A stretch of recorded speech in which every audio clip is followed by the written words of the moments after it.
Numbers 30. Moses spoke to the heads of the tribes of the people of Israel, saying, This is what the Lord has commanded. If a man vows a vow to the Lord, or swears an oath to bind himself by a pledge, he shall not break his word. He shall do according to all that proceeds out of his mouth. If a woman vows a vow to the Lord, and binds herself by a pledge while within her father's house in her youth, and her father hears of her vow and of her pledge by which she has bound herself, and says nothing to her, then all her vows shall stand, and every pledge by which she has bound herself shall stand.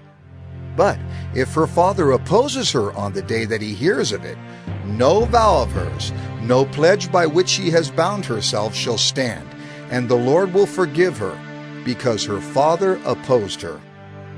If she marries a husband while under her vows, or any thoughtless utterance of her lips by which she has bound herself, and her husband hears of it and says nothing to her on the day that he hears, then her vows shall stand, and her pledges by which she has bound herself shall stand. But if on the day that her husband comes to hear of it, he opposes her, then he makes void her vow that was on her, and the thoughtless utterance of her lips by which she bound herself, and the Lord will forgive her.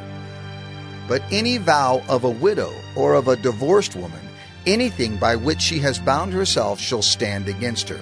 And if she vowed in her husband's house or bound herself by a pledge with an oath, and her husband heard of it and said nothing to her and did not oppose her, then all her vows shall stand, and every pledge by which she bound herself shall stand.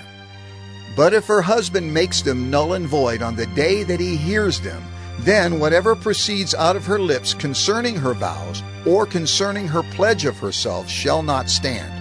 Her husband has made them void, and the Lord will forgive her. Any vow and any binding oath to afflict herself her husband may establish, or her husband may make void. But if her husband says nothing to her from day to day, then he establishes all her vows or all her pledges that are upon her. He has established them, because he said nothing to her on the day that he heard of them. But if he makes them null and void after he has heard of them, then he shall bear her iniquity. These are the statutes that the Lord commanded Moses about a man and his wife, and about a father and his daughter while she is in her youth within her father's house.